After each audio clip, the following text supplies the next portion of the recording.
پیارے دوستو، آج ہم آپ کو ایسا سچا واقعہ سنانے والے ہیں جسے سن کر آپ حیران رہ جاؤ گے۔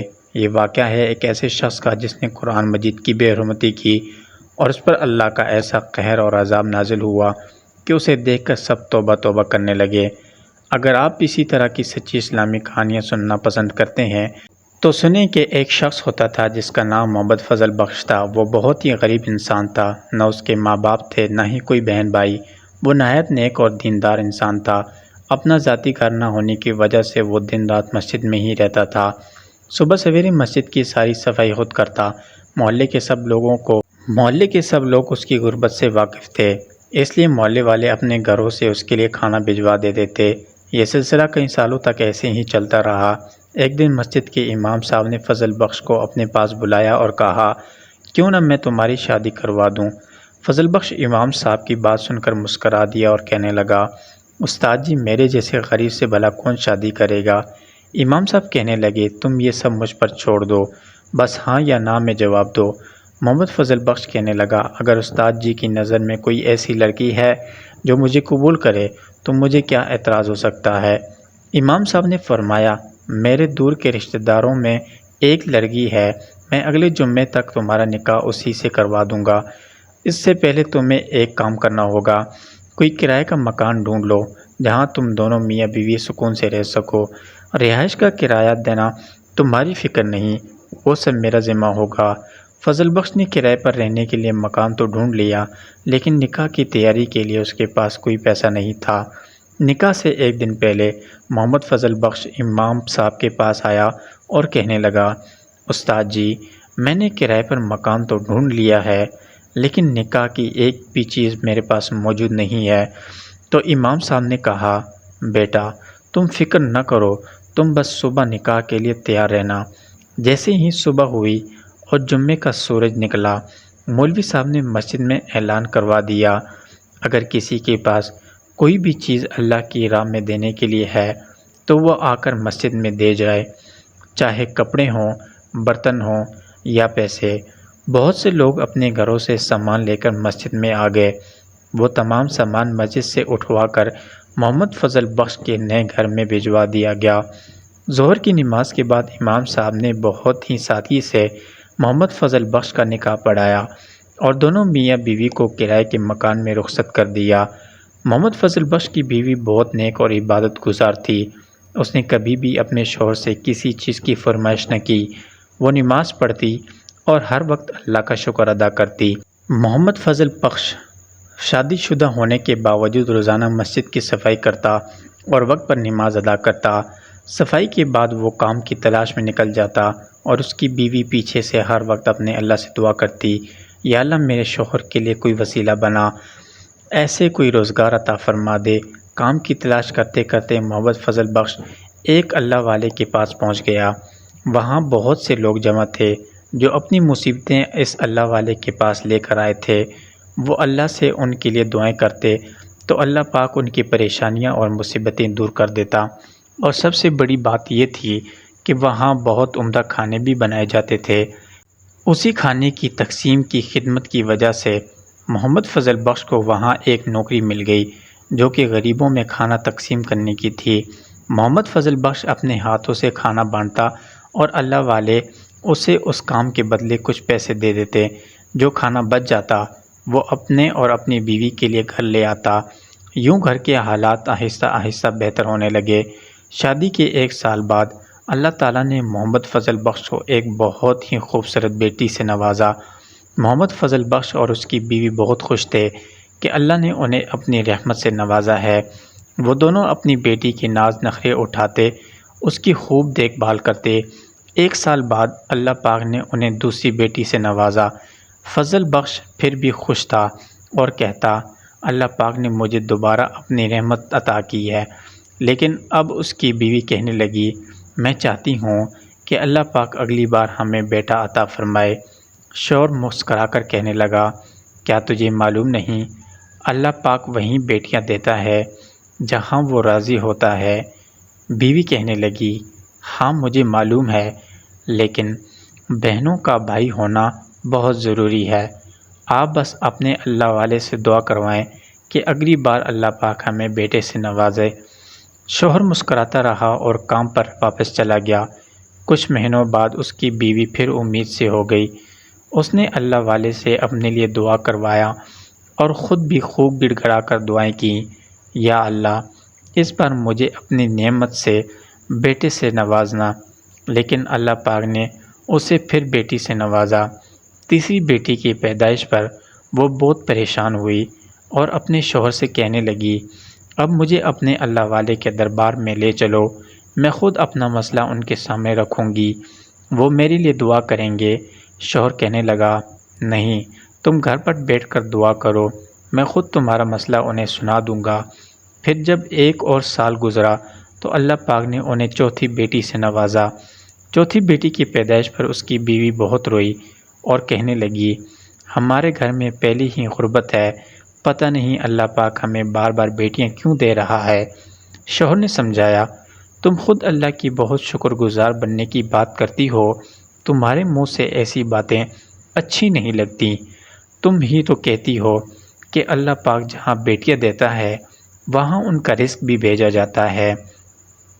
بیوی کہنے لگی، پھر بھی میرا دل چاہتا ہے کہ اللہ ہمیں بیٹے سے نوازے۔ 1 اور سال گزرا اور اس بار 5ویں بیٹی پیدا ہوئی۔ اب وہ بہت زیادہ روئی، اللہ کی حضور گڑ گڑائی، یا اللہ میں تیری ناشکری نہیں کر رہی، تیرے ہر فیصلے سے راضی ہوں، لیکن بہنوں کے لیے بھائی ہونا بہت ضروری ہے، تجھے تیرے محبوب صلی اللہ علیہ وسلم کا واسطہ، بی بی فاطمہ کا واسطہ، مجھے بیٹے سے نواز دے۔ اس نے اللہ تعالیٰ کے سامنے بہت سی منتیں اور دعائیں مانگی اور پھر اپنے شوہر کے ساتھ اس اللہ والے کے پاس جا پہنچی، خود رو پڑی اور کہا، آپ تو اللہ کے ولی ہیں، آپ تو اللہ کے ولی ہیں، آپ کی دعا اللہ ضرور قبول کرتا ہے، بس ایک بار ہاتھ اٹھا کر دعا کر دیں کہ اللہ ہمیں بیٹا عطا کرے۔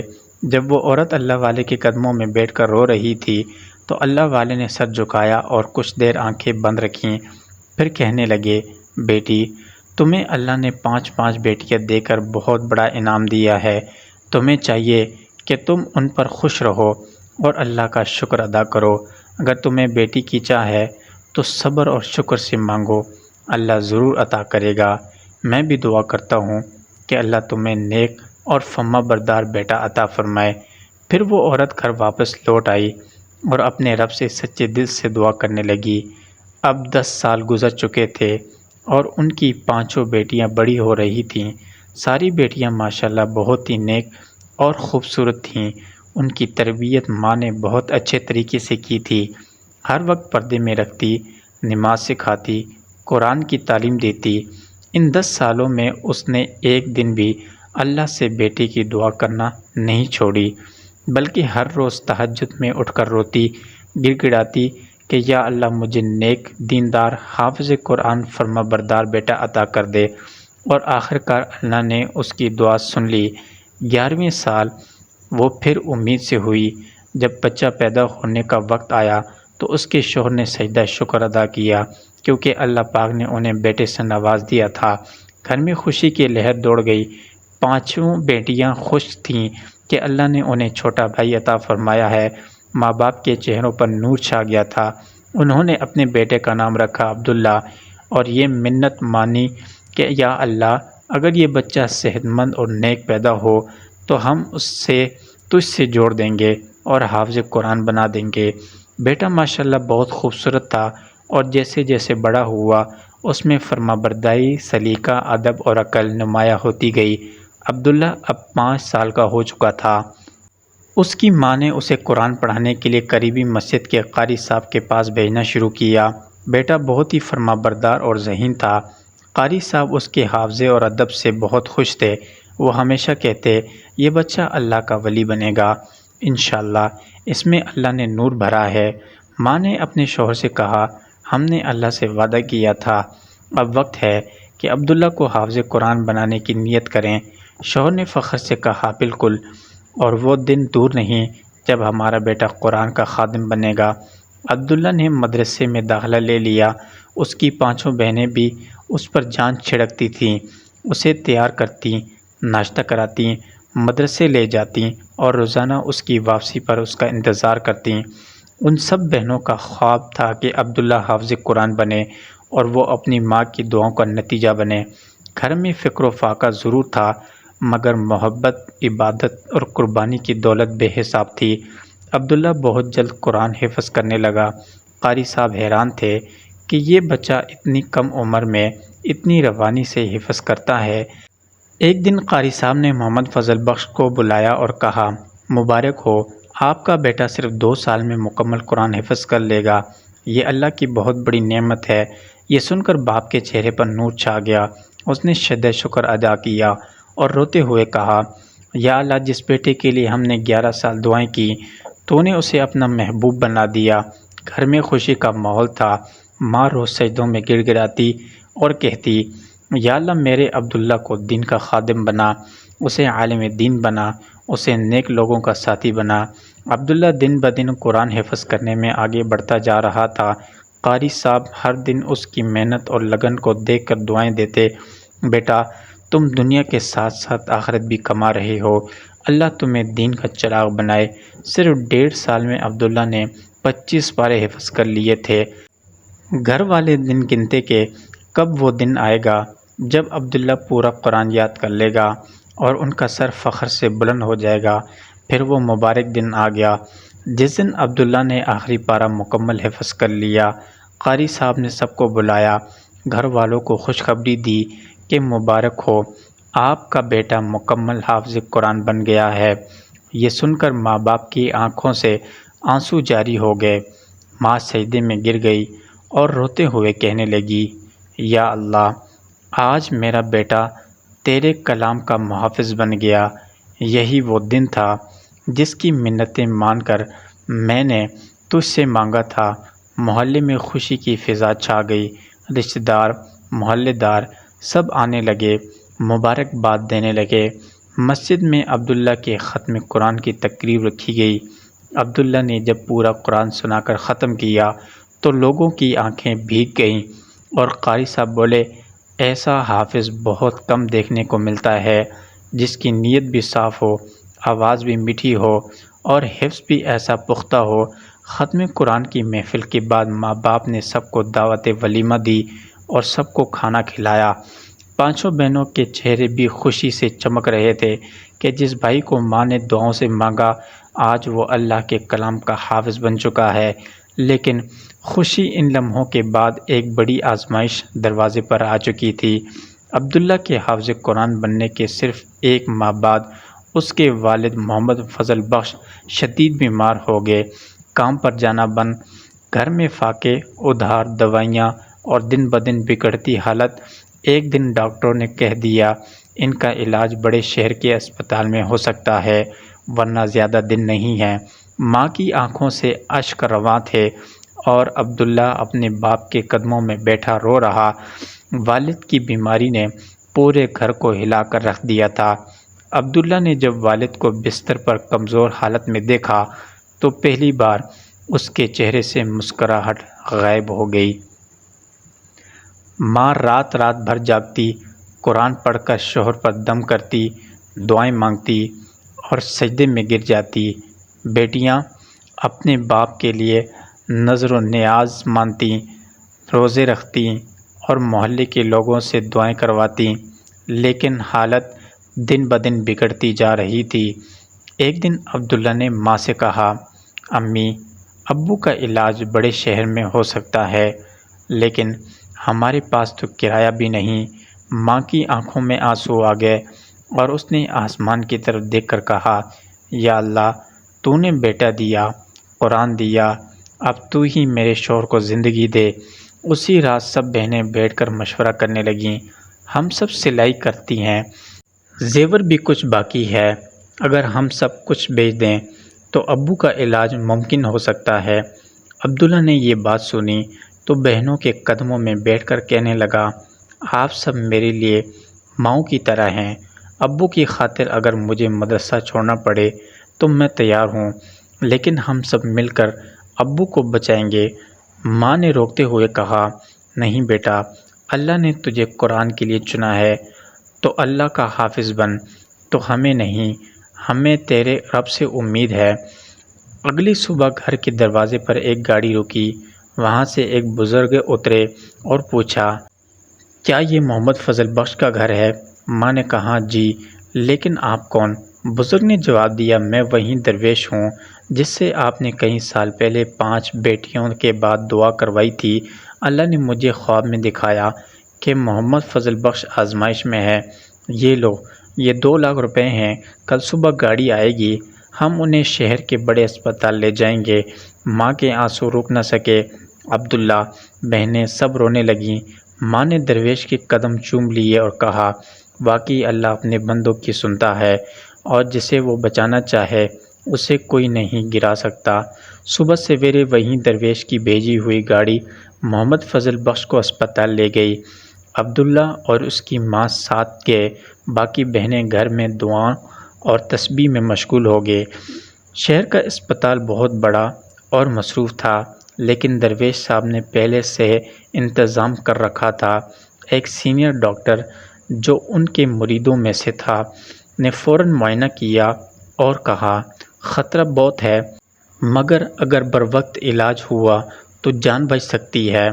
داخلہ ہو گیا۔ عبداللہ اسپتال کے فرش پر ہی تکیہ لگا کر بیٹھ گیا۔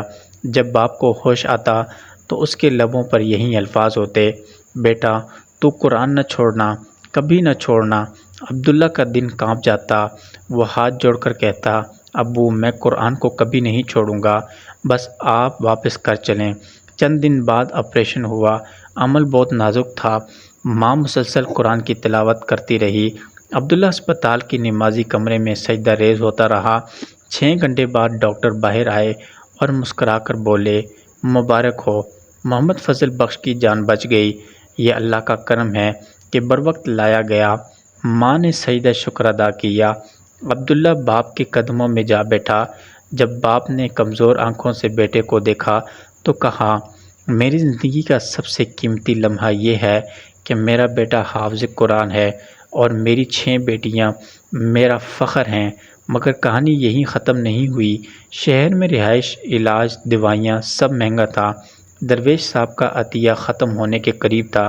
ایک دن عبداللہ نے ماں سے کہا، امی، میں کام کرنا چاہتا ہوں، مدرسے کے ساتھ ساتھ اسپتال کے پاس ایک چائے والے کے ہاں برتن دھو دوں گا، ہمیں اب خود کچھ کرنا ہوگا۔ ماں نے کہا، نہیں بیٹا، تم علم کا راستہ نہ چھوڑو۔ لیکن عبداللہ ضد پر اتر آیا۔ اس نے مدرسے کا وقت برقرار رکھا اور دوپہر کو چائے ہوٹل پر برتن دھونے لگا۔ لوگ حیران ہوتے، یہ بچہ حافظ قرآن ہے، پھر بھی برتن دھوتا ہے۔ لیکن عبداللہ مسکرا کر کہتا، میں رزق حلال کما رہا ہوں، قرآن نے مجھے سکھایا ہے کہ محنت میں عزت ہے۔ عبداللہ نے قرآن کی تعلیم جاری رکھی اور ساتھ ہی ہسپتال کے قریب ایک چھوٹے سے ہوٹل میں دوپہر کے وقت برتن دھونا، جھاڑو دینا اور میز صاف کرنا شروع کر دیا۔ چائے ہوٹل کے مالک چاچا رشید بہت نیک دل تھے۔ جب انہیں پتہ چلا کہ عبداللہ حافظ قرآن ہے اور اپنے بیمار والد کے علاج کے لیے کام کر رہا ہے تو انہوں نے کہا، بیٹا، تم کام ضرور کرو، مگر میں تمہیں عزت کے ساتھ رکھوں گا۔ تم برتن نہیں دھو گے، بس کیش کاؤنٹر سنبھال لیا کرو۔